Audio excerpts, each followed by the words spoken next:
Hello there and welcome to this zoo tour of Eskilstuna Zoo, and we are actually now in Eskilstuna on the way from the train station to the zoo, and as you could read on the sign we have about 1 kilometer to walk, so it's about a 20-minute walk. So I came from a zoo, with the train from Stockholm to the zoo, to the train to Eskilstuna. So Eskilstuna is quite close to Stockholm. It's about 1 hour train ride. And now we are outside the zoo already, and here is some weird statues for some reason. And here is the entrance. The ticket was actually quite expensive. I mean, it was 459 kronor, which is like 50 euros. That's expensive. This zoo is also an amusement park, so you get both the amusement park and the zoo for the same ticket, but 50 euros it's still quite expensive, I would say. So here is a bust of some important person. I don't know who that important person is. But here we are approaching what we are actually interested in. Here says "Welcome till Djurens Värld", which means animals are ahead. And the first animal we will see is the yak. Now the yak is a large bovine. It's actually a domesticated animal. There are wild yaks too, but the stock they have in zoos are domesticated. They are from Asia, from the Tibetan Plateau and the Himalayas and Central Asia, and they are used as beasts of burden. They are used for their wool, they are used for their milk. They are very versatile. And this is the peafowl habitat for the common peafowl. The common peafowl is a bird that is in about every zoo in existence. It's from India originally.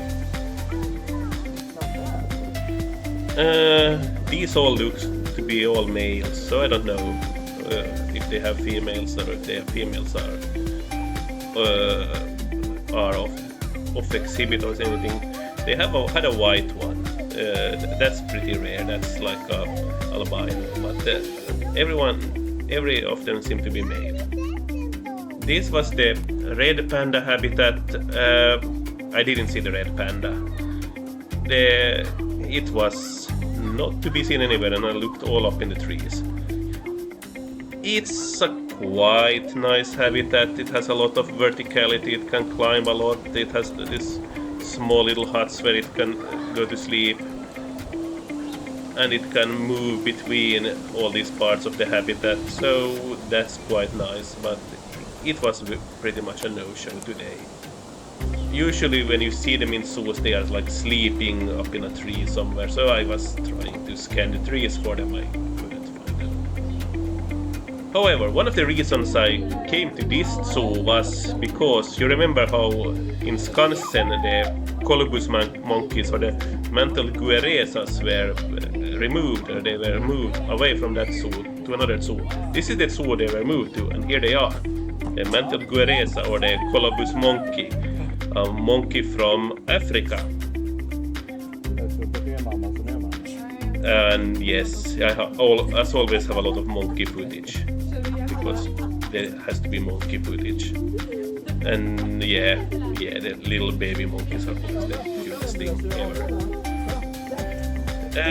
So I think this area at some point had an Asian animal, because this feels like this is an Asian themed area with a lot of Asian animals. Not every animal is Asian, but a lot of them are. So I think the colobus monkey ended up in the habitat where there at some point had been an Asian animal. And this was the so-called Asian pavilion.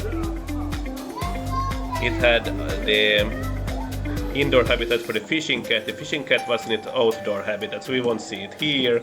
But here you have a view of its indoor habitat. The other thing you get from this is you get a view of the habitat for the Sumatran tiger. The tiger didn't really want to show itself, it went into hiding almost immediately, so this was the only glimpse we get. This is the habitat still from the inside viewing, but I think it also has... you could also watch it from the outside. But I don't think this is it. No, this I think was habitat, I wasn't sure what it was for. Because there was not really any much signing. It might have been an outdoor habitat for what was inside the building, the Komodo dragon, which we'll see. However, why would a Komodo dragon have an outside habitat in Sweden? As you can see here, despite it being summer, it's inside because weather isn't correct for it. It just isn't. It just has to be inside. It's a Komodo dragon. Yay. But here things are more interesting because now we are the gibbon habitat for the northern white-cheeked gibbon. Gibbons are actually apes. They are not great apes, but they are apes, so they are somewhat closely related to us. Not that closely, but more closely than many other monkeys. And gibbons are from Southeast Asia. There is several gibbon species. And yeah, that one has a baby. And they climb a lot, so this habitat has a lot of climbing opportunities for them, as it should have, otherwise it's a pretty typical gibbon island. Many zoos that host gibbons has like a little island for them, with very typical design. Oh, there is the baby. So, after the gibbons, the next thing we will see is what many called Pumba, and that's only almost correct. The Visayan warty pig is of course not the warthog.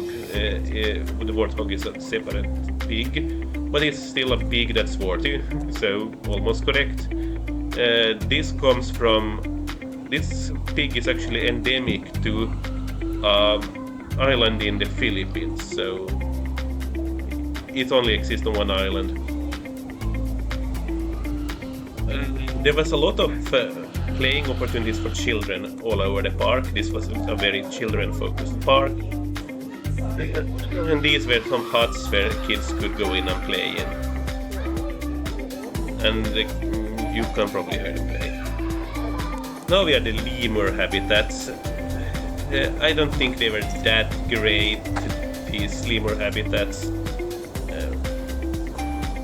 There was 2 species in this section, and yeah, we are breaking the Asian theme with Madagascar here, but there was this for the Alaotran gentle lemur, which is a pretty rare species of lemur to be seen in zoos, so that's fine. But yeah, both habitats here had a sign for both species, so they probably rotated around, and you can see them in both sides. Here the other side where they had a red-bellied lemur. I didn't get that good shots of them. I think this habitat is worse than the other one. I mean, they are not terrible habitats, they're just not great either. At least they have climbing opportunities, and lemur are of course also climbers. But moving on from that, we will now come to the ring-tailed lemur.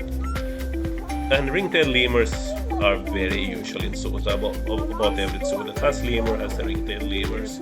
You always see them. They didn't have... their habitat was pretty good, and it was also a walk-through habitat, so you could get into it. Also pretty normal. So now I am inside the lemur habitat, and ring-tailed lemurs, alright. But this kind of walkthrough experience, there was quite a few of them, and many somewhere that you could just enter the habitat, and others where that you could go with a keeper. You probably had to book a time for it. But for kids, that's probably really the dream, to be this close to the animals. And now we are at the outdoor habitat for the fishing cat, where the cat actually was. The A fishing cat is from Asia too. It's, as the name actually says, a cat that likes to fish, catch fish. So it has no really problem with water. Here is one of the most charismatic animals you can imagine, the Asian small-clawed otter. Yeah. And it, of course, shares its habitat with more gibbons. That's the same species of gibbon as the white-bellied gibbons that we saw earlier. But these otters are unlike our Eurasian otters that you seldom see in zoos because they are solitary and nocturnal. These are social, they live in groups, and they are diurnals. They don't mind daylight at all. So, and they are very charismatic animals. Very charismatic. Almost my favorite here. And next we are approaching the African theme, but we are not quite there. We are actually in a building where we will switch to Africa. But despite you just seeing a lioness here, well, this habitat is for the Asiatic lion, as in the lions of Asia, the very threatened lions. They only exist in the Gir forest in Gujarat in India, despite having been quite normal all over the Middle East. Even into Europe, into the Balkans, there existed ones. That's why Hercules is fighting lions in all stories. Yeah, I just saw 2 lionesses, so I guess that's what they have. No males, so I guess no breeding right now. Quite large habitat. Since there are only 2, it's probably good enough.